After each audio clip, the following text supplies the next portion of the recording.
Welcome back once again to the You Should Get a License podcast edition. This is Rod Powell, and you are here, your number one source for information, education, inspiration on definitely the most underrated career opportunity available today, and that is in the insurance industry. Very excited about the gentleman who we get to chat with today. He is a 20-year veteran of this industry and has really worked in a myriad of different roles and company experiences as well. But what I really am impressed by is not only has he been successful in this business, he's also been instrumental in helping others become successful in this business as well, and is operated in routes that we don't conventionally think about with insurance. Typically, you think about, the insurance agent, that is your individual agent coming to your house, or you think about the person that's doing your auto and your homeowners. But he's been able to navigate the corporate world of insurance from a sales and operational capacity. And I'm excited to have him on all the way live and direct from Central Virginia, Mr. Harvey Chambers. Harvey, welcome to the show. How are you doing today? Great. I'm doing wonderful, Rod. And thank you so much for that introduction. I'm humbled and excited at the same time about the opportunities that are available for those individuals who are licensed in the insurance industry. And, as we get into our conversation, hopefully we'll be able to help someone navigate through the industry and find their place and their niche, and be able to not only have a rewarding career, but help others in the process. That's it, man. I mean, that's really what it's all about. There are so many different ways that you can go. And, on this platform, what we really like to speak to is, hey, look, there's more than one road that can be traveled, in this industry and in this business for someone who's getting started. So, and even to get started, maybe they think there's only one way, and that's what has held them back from getting started. So I wanted to ask, the first question I always like to ask is, market segmentation. Over the course of your career, I know that you've done a ton of different things, but what do you find has been, or what would you consider to be your specialty, your niche, where you found your stride in this business? Well, I think that's a great question. I really found my niche in managed care organizations selling health, and then some like products and some ancillary products. So I found my niche there. It's been very rewarding. If I look over the total time of my career being licensed, I would say about 80% of it was in the health insurance industry. 80%. Wow. Okay. Now, I want to go back. I'm going to ask you how you kind of get started into the business.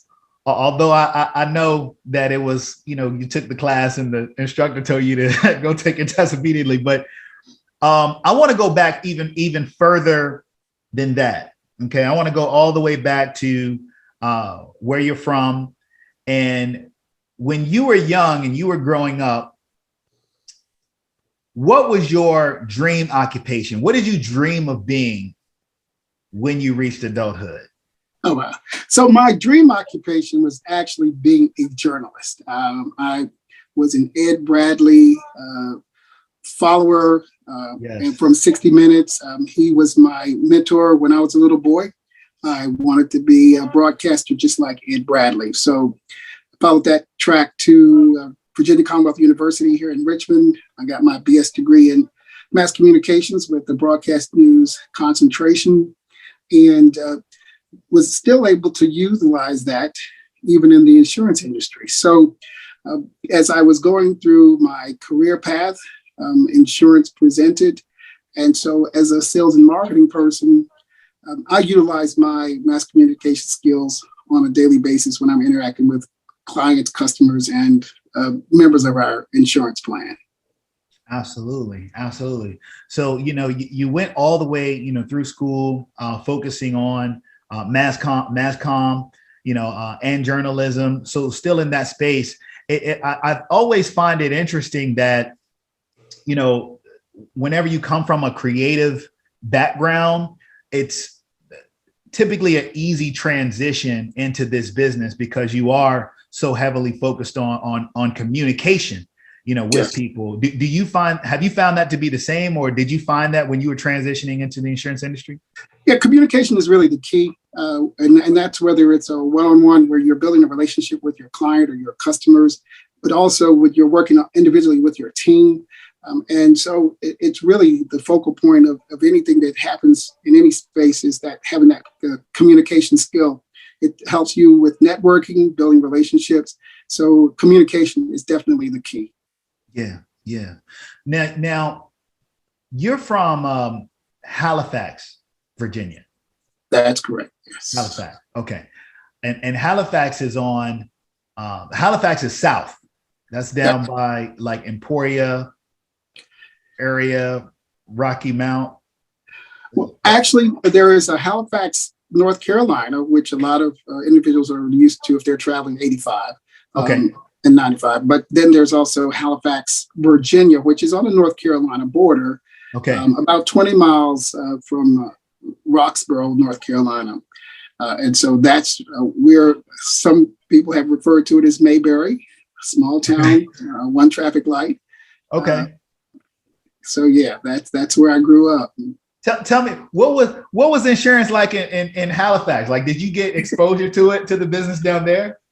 I did. It's really interesting. My parents had Virginia Farm Bureau insurance. Okay. They covered our auto and our homeowners. And I remember sometimes I would ride with my father to the Farm Bureau office to pay that premium. And they would pay that, of course, on a monthly basis or so.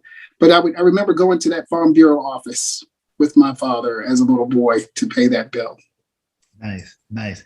Did you ever see the agent in the office and say, yeah, I can see myself doing that? Well, actually, we had to stay in the car. So, stay in the car. So you didn't get out of the car. You stayed in the car, and you better behave yourself. And don't let me come out here and find you were doing anything. So we stayed in the car. But I will tell you, when you talk about, this whole journey into insurance, when we grow up or when we're growing up as children, people always ask, well, what do you want to be when you grow up? And so as we're kind of navigating that in a younger age, we're kind of encouraged to make a decision, put a stake in the ground and say, hey, when I grow up, I want to be a doctor, or in my case, when I grow up, I want to be a journalist, or when I grow up, I want to be a teacher, and those kinds of things. And what happens in that process is that usually when individuals go off, to college or in adulthood, they really are able to find out that, what I thought I wanted to do as a child, and now that I've gotten into this degree program, this is really not what I feel like I want to do. And so, I think it is that thing of considering the other options that are out there and giving people permission to explore. And you don't hear a lot, as you're growing up, people encouraging you to go into the insurance industry from an educational standpoint. So I don't see that there are many tracks, in high school or in college, that kind of point you in that way, specifically to insurance. So, I kind of landed in insurance through my career working again in the health insurance industry. I was a customer service rep. And in order to track to the sales position, I had to get licensed. And so I became licensed. I think I was about 26 years old then. And so as a licensed agent in the sales department, that's really where I got introduced to insurance from that standpoint. Nice. So take me through. You take me through that journey. You were working in healthcare. You were in the customer service, and you decided to get a license. And then what happened from there? So what was that role, and what was that next progression? Because like I said, you have a lot of different experiences to share. So great. So in the managed care organizations, or health insurance, as some people refer to it, you have these sales and marketing positions that are required by the State Bureau of Insurance for those agents to be licensed. And so in order for me to move in my career track, sales and marketing in the health insurance industry was the area that I focused on. And so that then required me to be licensed. And then you sold ancillary products. So you would get your life and health license to, if you had a group insurance product that you were selling where you had a life insurance component to it. And then, of course, you would have ancillary products like dental and accident and things like that. So that really is what catapulted me to get my license.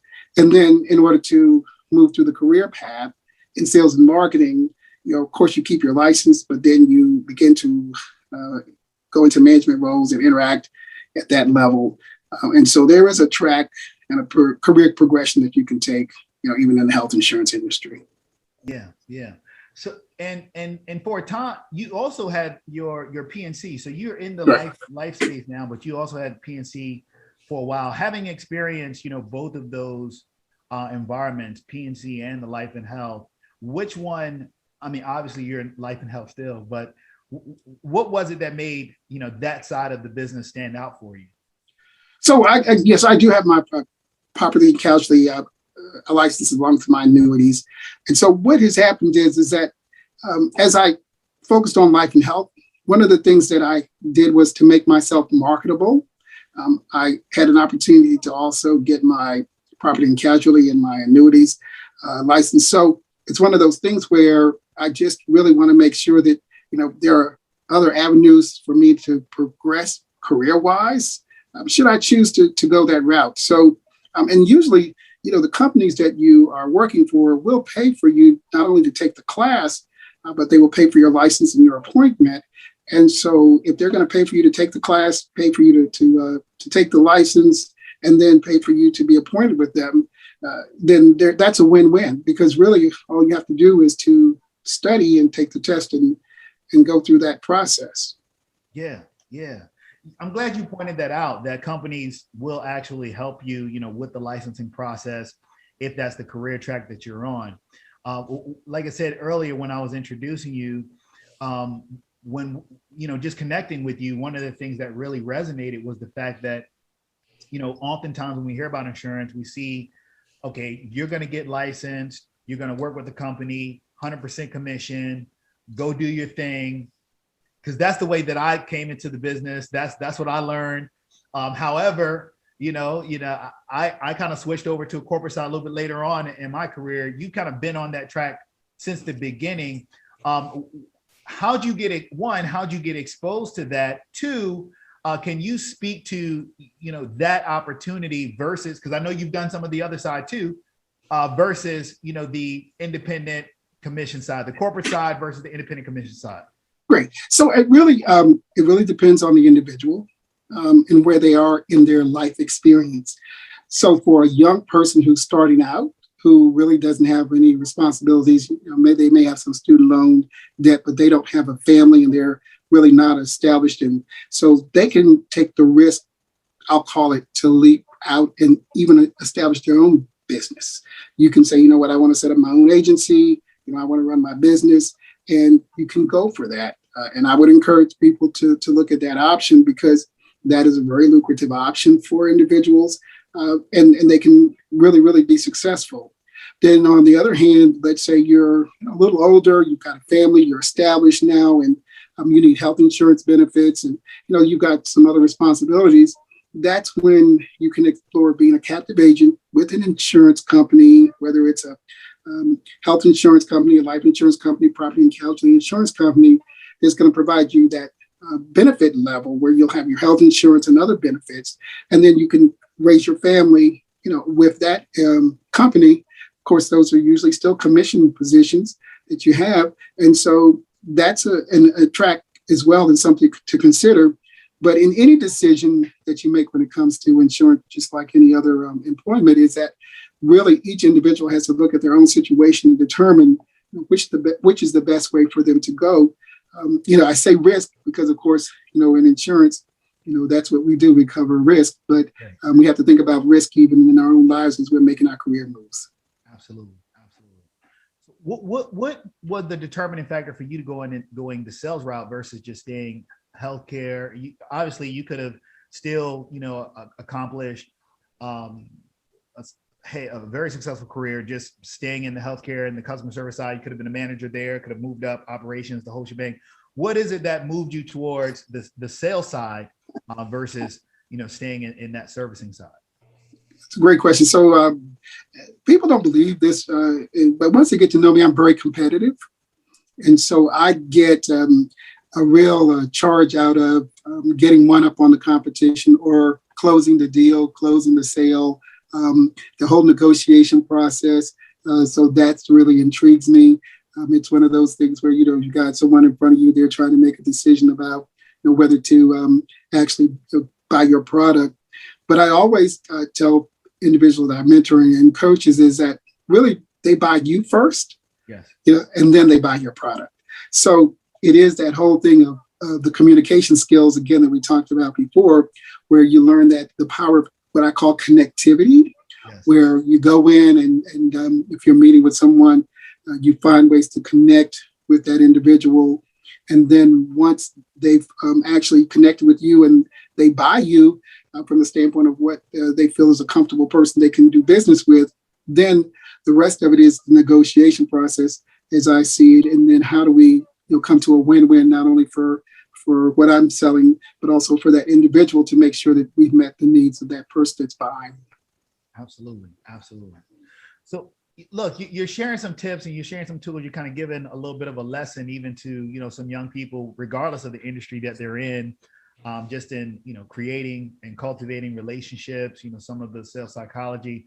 At what point in your career did you make that transition from being, that sales representative to saying, hey, look, I know that I'm ready to manage and lead others and coach others to be successful as well? Well, so I think that could be, again, it could be at any point in someone's career. Once you have mastered the basic skills, then it becomes, are you exposing yourself to all of the industry standards, what the trends are?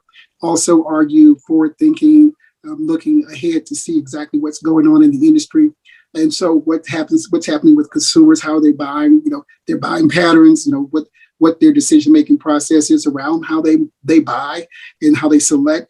If once you've gotten all of those things and you have mastered that, you could be someone who has been in the industry 5 years. I mean, I wouldn't put a time limit on it as to when a person is at that point, but it really is up to that individual to determine, how much they want to expose themselves and learn and be exposed to resources that are out there. And then even seeking mentors that have been in the business for a long time. So whomever's listening to this, it can be an intergenerational situation where, you can learn from someone who is much older, and then that person who's much older can learn from someone who's just entering the industry. Because when you meet together, you'll find that, we all bring something to the table, and we don't want to dismiss, any of that. So I wouldn't say to anyone, put a time limit on, when this happens. It's just that how willing are you to really do the work to make it happen? Yeah. On that mentor piece, you mentioned the mentorship, and I know people that consider you a mentor, right? So did you know that that's where your career was going to be headed, that you would mentor other people in the industry within the companies that you were working at? One, did you know that? Two, was that something that you embraced, once folks just started kind of gravitating towards you? So I think that everyone has some gift or talent that they are given, and it's really up to those individuals to kind of find out what that is. Some people are good at administration. Some people are good at teaching and mentoring. Other people have other gifts and talents that they bring. For me, it was one of those things where, as time went on, I found myself in that role. And it's all about, in some cases, paying it forward. I find a lot of times people like to hold on to what they've gathered, and they feel like, I worked my way and paid my way, and so now you have to do the same thing, as opposed to gifting people with what you've learned in your experience. and then letting people have the advantage of having the gift that you got, and so paying it forward, and going back and helping and bringing that next person up. That's kind of how I try to live in this industry. We get this knowledge, and it is not for us to hold on to it, and if we're not intimidated by the folks that come along, it is all about helping the next person become successful. Yeah.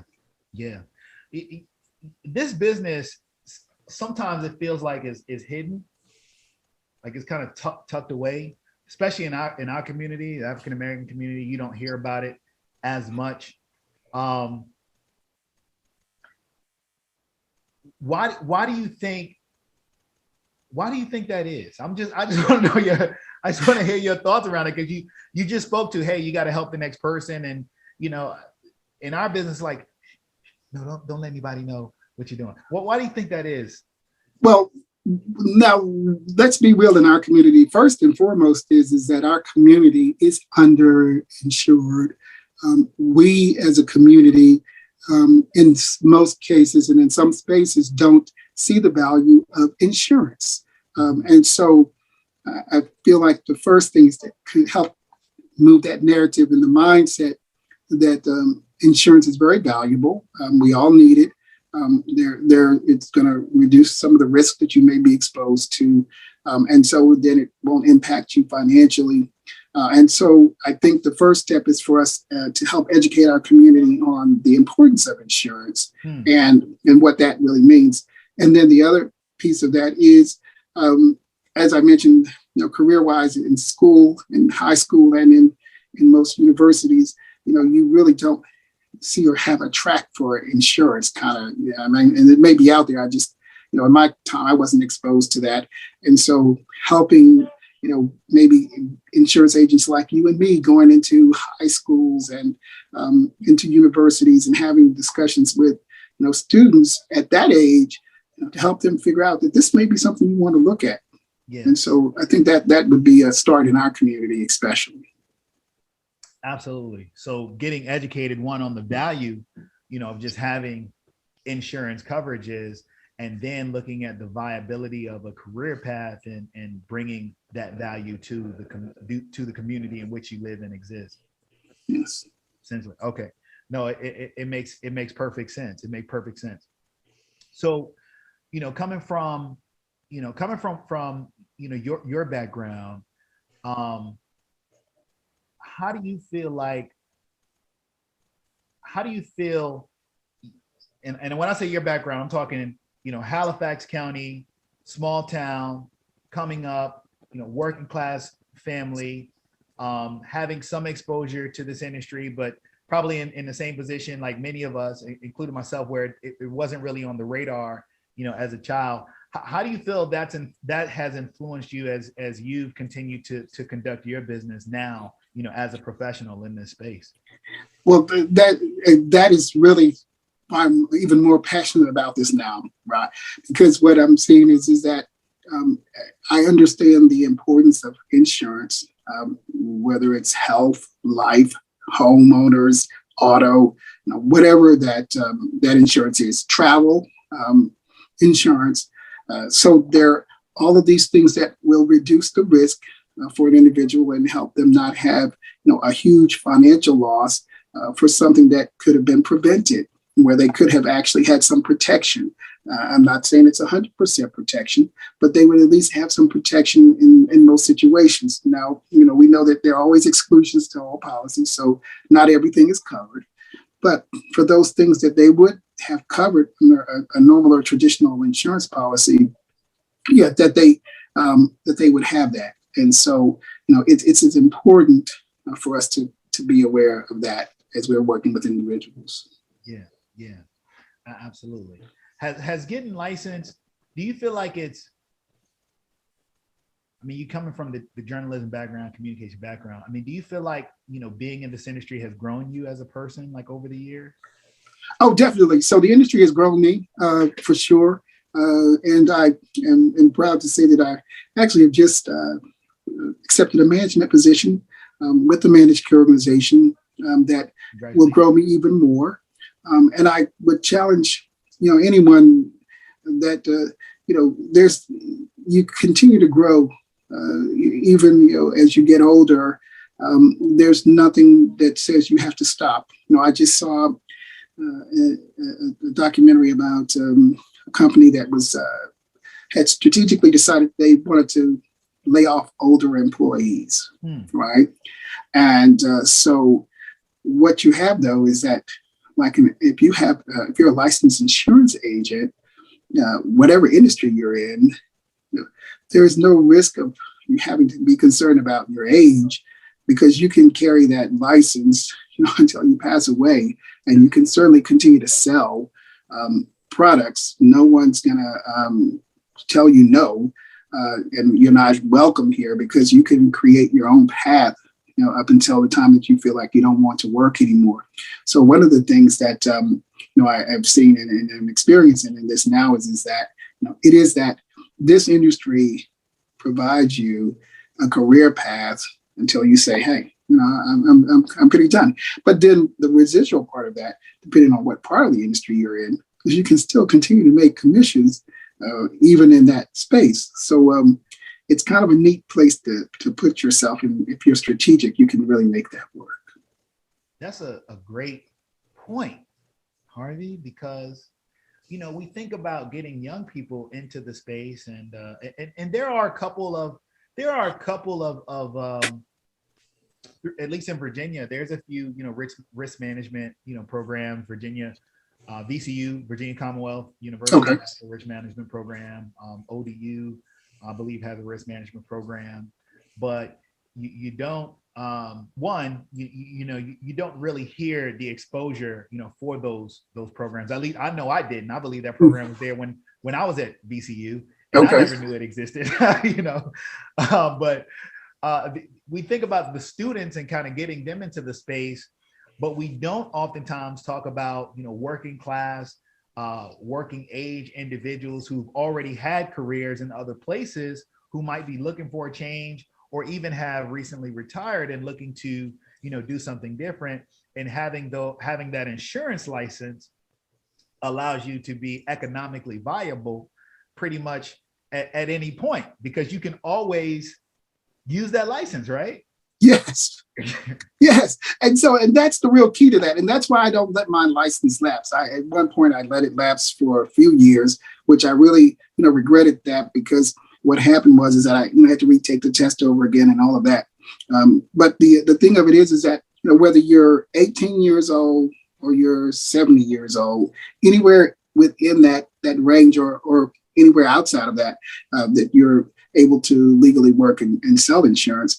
The issue is that post-COVID, we've learned a lot. So people are going into their employers and they're saying, I want to work from home. I don't really want to come back into the office. Well, now every insurance company, whatever industry you're in, they've created a virtual path for you to really be able to sell at home. You don't have to leave your house to make money, which is really a really neat thing, because now in the virtual space, everyone had to, make that move and pivot where they had to do everything, virtually. And so all the companies did that, and people still sold insurance, and they still are making money, in the virtual space. So that's right. And it is one of those recession-proof businesses. It's something that people will always need to have. Yes. In order to function, because it's going to minimize, your liabilities. So what that means is that you really, you may have a low period, but in this industry, you never can worry about actually being downsized or laid off. If you're on independent, or if you're doing it on your own. Now, of course, if you're working for a corporate situation, there are always some opportunities for downsizing and layoffs in that vein. But even in that space, if that happens, you have your license, and you can take that and use that in any place you want to. So there's security with the license as well, in my opinion. That's right. I went if you listen to the audio here, you wouldn't have seen me just throw my hands up when he said, even if you get downside, you still have your license, because it is a resource that's still going to be there for you. Let me ask you. So at this stage, you've been in the business 20 plus years, right? Variety of different roles, as and I want you to take me through some of those roles too. But how do you keep your motivation level high? After being in the industry for as long as you have. So, and this is again, it really, each individual has to find that thing that causes them to be encouraged and motivated. For me, it's my faith. It's reading books. It's really surrounding myself with people. I wore a T-shirt over the weekend that said, no bad vibes. So I think it's just making sure that we connect with people that will keep us encouraged and motivated. Now, life comes for all of us. So, Yeah. And in those periods of time where we have a setback or a situation that happens, that's gonna be life. And so, what I would encourage is that even in those setbacks, I've been able to bounce back and to really find my way and stay encouraged and motivated.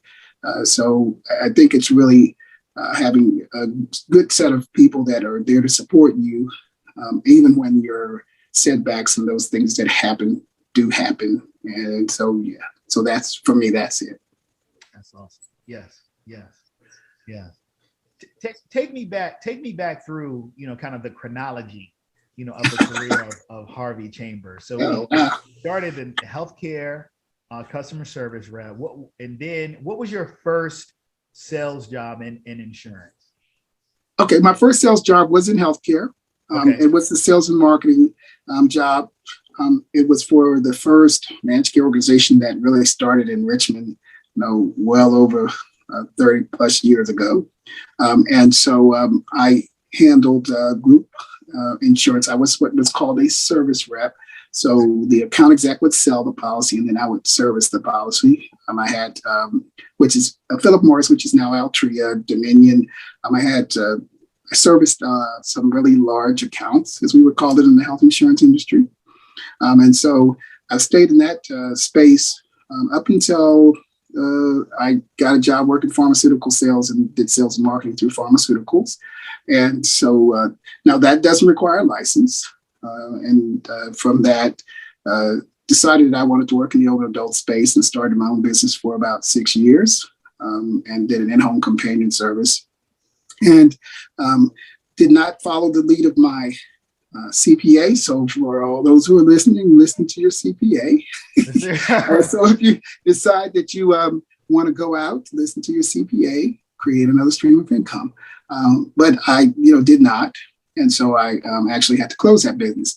But what I was able to do is I was able to come back to my health insurance background, got an opportunity with a company, got licensed in health and was able to do that. But while I was in that interim, I do need to say that too. I did work for a travel insurance agency, and they have products that require you to be limited P&C, and now they have products that they offer that require you to have your full P&C, even in the travel insurance industry. So did that for a while, and then came back into the health insurance industry. Then I got exposed just about right before COVID, to an opportunity to work in the P&C and the annuities line of business. And so I got my P&C, the annuities license. And again, it was one of those things where the opportunity presented, I took advantage of the opportunity. And so someone would say, well, what do you plan to do with that? I'm not sure, but it's there. And so if I need to tap into that at some point, as I mentioned earlier, I mean, this is something where, now that I have it, for any time in the rest of my life, if I choose to go into that path, it's there and it's available for me. So, yeah. No, it's awesome. I asked you, kind of to take us through, that journey, because I wanted, people who are thinking about, this career path, who are thinking about getting into this industry, to know, what options are available to them. So you have, servicing rep, where, hey, you may not be the initial person, but you come in and you're going to actually maintain that business. And that's a great way to kind of learn the ins and outs of things, even if you do decide that you want to go out on your own and do something independent later on. Pharmaceutical sales, you mentioned needing some licensing there, and also as a travel agent, having that PNC background, which was necessary for some of those offerings as well at that time. Well, actually, with the pharmaceutical sales, that does require license. But I used my sales and marketing skills that I picked up from the health insurance industry to really. They don't want you to, so you didn't have to be licensed for the pharmaceutical. They just want you to have the degree. They want you. Well, no, they wanted you to have more than a degrry. They want you to have a degree. They want you to have a degree, but they also wanted you to be able to show that you could build relationships, that you could communicate, that you could actually manage a territory. So there were account management skills that came into place, and those were skills that I picked up actually in the insurance industry. And so so they did require that. But what's really interesting is that in some situations, some companies, even if you're in customer service, on the PNC side, they may require you to be licensed.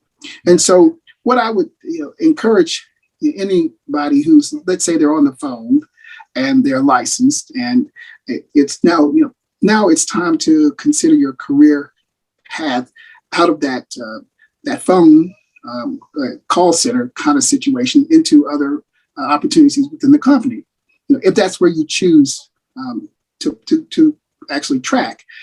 Some people are real comfortable and real happy right where they are, and they'll take the PNC and they'll have that license, and they'll just say, okay, I just want to stay right here.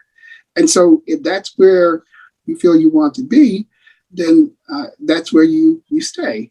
But I would encourage individuals that if you've worked hard to pass that test, you passed it, whether it was the first attempt, the second attempt, the thing is now you have it. So why not capitalize on that and look for other career paths that will get you, something even more lucrative. And it's about the money, but it's also about now creating a legacy for your family and for those that come behind you. Absolutely. And that is, look, that's the most important contribution that, in my opinion, the most important contribution that any of us can make, because we have a duty to leave the world better than we found it, and yes, that, if not through the legacy that we leave behind. Yes. Yeah. No, I love what you're saying. I love the way that you're expressing. I want to talk about personality before we start to wrap up here. I know that you refer to yourself as more of an extroverted introvert. People who are in this business, they think you just have to go out and just be ready and willing to talk to everybody. Tell me what that means when you say extroverted introvert, and how do you manage that in a business that is so heavily social and relationship driven? Great.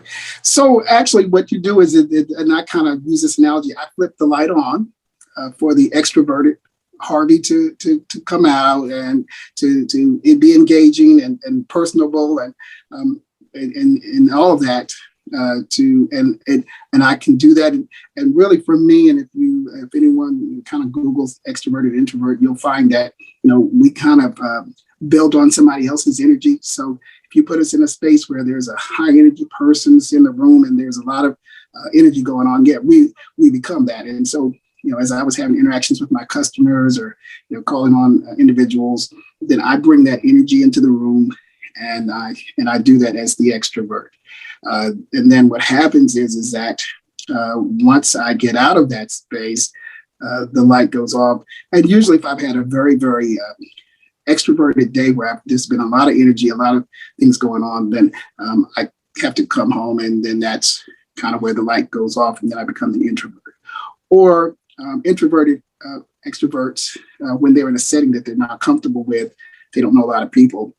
We typically don't like to work the room.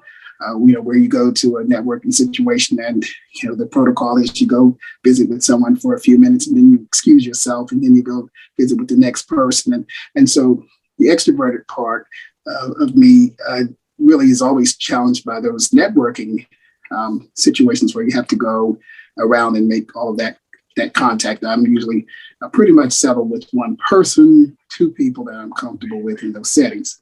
So what has happened over the years, though, is that I have forced and helped myself, really, really become more extroverted and more comfortable in spaces that I didn't typically feel comfortable in. And I think it's also the growth thing, Rod, because, once you get to be a certain age, you kind of go, okay, well, it's okay. And you give yourself permission to do things that you probably a little more guarded with, at a younger age. So, but it is that dichotomy. And I learned that in a training where we talked about these personality types. And so that was, over 30 years ago when, and so I can give speeches publicly, talk to folks. And then after that speech or after that presentation, I can be engaging, but then it's like, okay, I've got to now go to a quiet place. Yeah. I bring that up because, I feel like I'm like that as well. When you're in a social environment, you're moving with that energy and you're basically mirroring, what's happening around you, kind of like a sponge almost. But when you get home and it's time to kind of decompress, it's okay for things to be quiet, and it's no problem at all with that, But Rod, I would say this though, I would encourage everyone to be their true, authentic self. Yes. Whatever that is, and as long as long as you're operating in a spirit of integrity, yes, and you're ethical, is to be your authentic self. Because as we talked earlier, the individual that you're interacting with is buying they buy you first. yes. So if they buy the true, authentic person that you present to them, and then that you don't give them your representative, Right. you give them who you are, your true, authentic self in those interactions, then that will continue. I can remember situations where I was had built my relationships with my customers to the point where they would call me if I had a competitor or someone that was trying to take my business.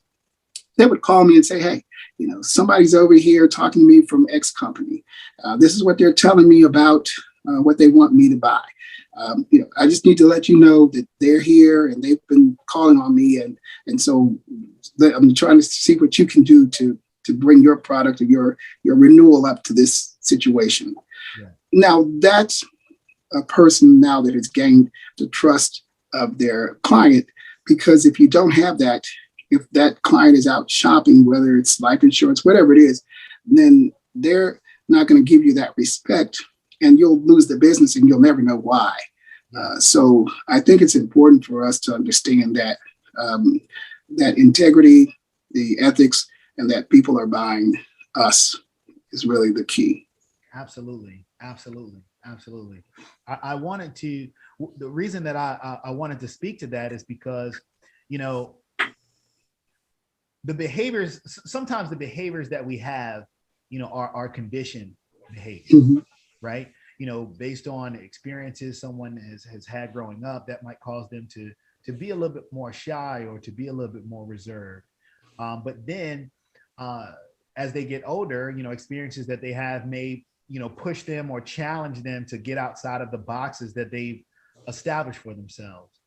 So when someone is feeling as though they are more, introverted, it doesn't mean they have to be on 100,000, 24 hours a day, but they should understand that, a part of that introversion is just being yourself, is just being, who you are, right? Yeah. And letting people either, accept that or, reject it or whatever it may be. But would you agree with that a part of Yes. the extroverted part is just saying, hey, look, I'm going to just show you who I am. And that the risk that we take, and we keep bringing up risk, and we're talking about insurance, so it's interesting. But we always have to remember that you will be rejected. So you're not going to resonate with everyone, and so there will be those moments of rejection. Yeah. And so how do you handle rejection as a part of your being your true authentic self and working with the spirit of integrity and and being an ethical person? So with that, we have to keep that in mind that, there will be rejection. Even though I give you my authentic self, I'm not giving you my representative. And so with that, how do we manage that, as we go through our sales career and license and as a licensed agent, Yeah. Keeping that in the back of my mind that, okay, I didn't really connect with that person. There's more behind that probably than I'll ever know. But at the same time, I'm giving you who I am. Yeah.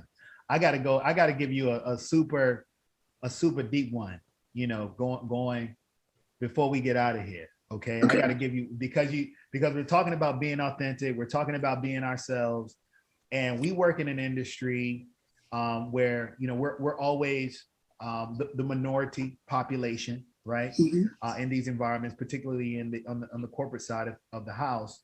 How do you navigate that? Because I know we all have our way to navigate that. How do you navigate that? So I've learned this thing recently, which I really am having to practice. It's called positive intent. So one of the things that I am learning now is that when someone responds to me, and it's something that could come across as being negative, or I could take it another way, I really have to kind of sit and say, what was the intent of that situation? Now, of course, being a man of color, and I've been in this industry, you've read, well over 20 years. And I've been the only one in some situations that showed up in the room. I was the only one that came to the customer to get them to close the deal. So I think it's, again, being your true authentic self. And then the other part of that is that we know that there are dynamics that are in play, that some things are things that we can see, some things are hidden. They never really present to us. And so with that, it's about taking the rejection, as I mentioned earlier, and then moving on to the next situation, knowing that rejection could have been something personal, and sometimes it was very obvious. I had a situation where a person made it known to me that, oh, you have the prettiest white teeth.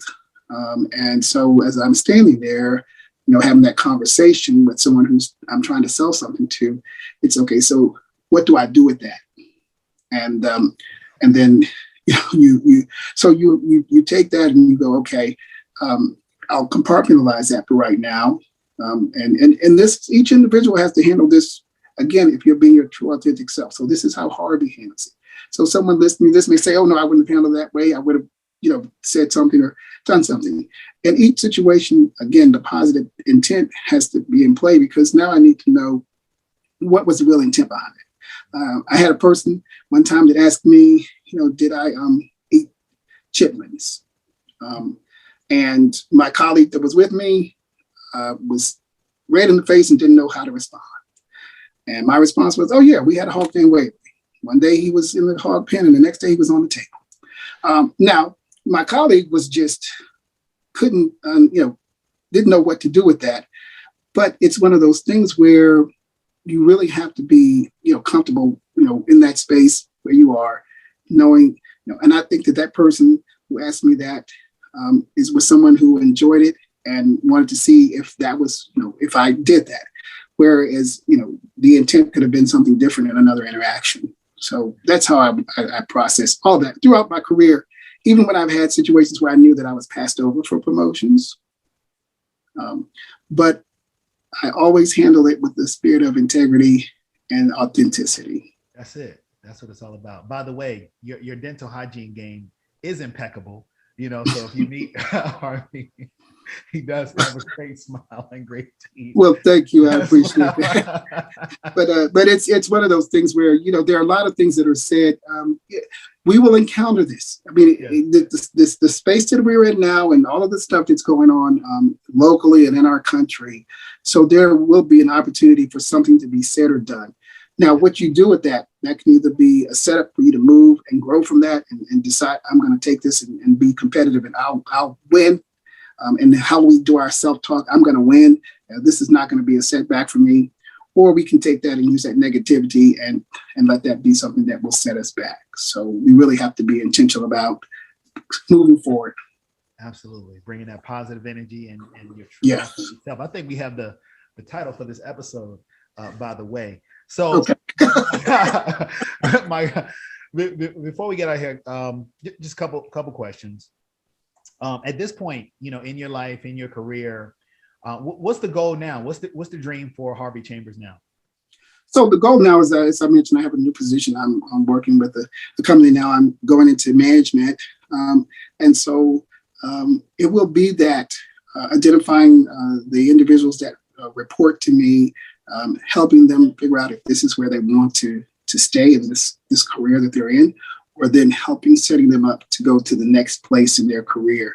So it will be really sitting with each of my employees and saying, hey, where do you want to go? What do you want to do? And how can I help you get there? I'll show you everything that I have, everything that I've learned.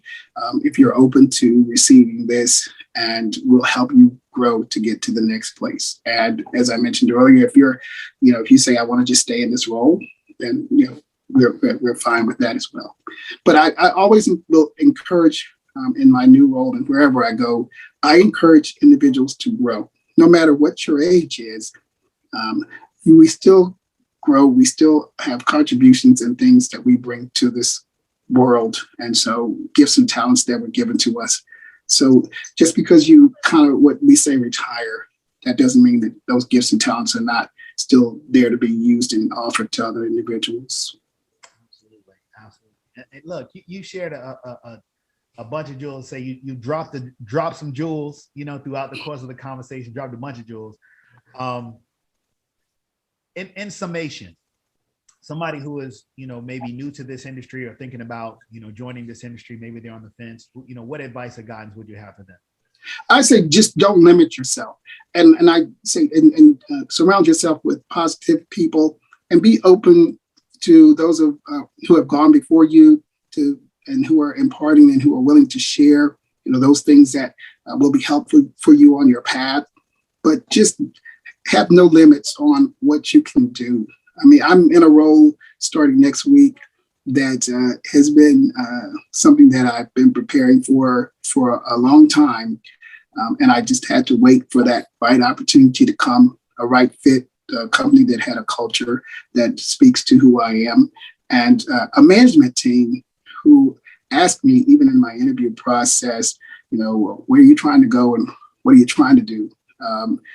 Even in that situation. So when you have individuals that are surrounding you who are really there to help you, lift you up, I think that's really important to find those people. And then there will be people, unfortunately, that will have to be left by the wayside, that you will have to move away from, that won't be there for you in your best interest.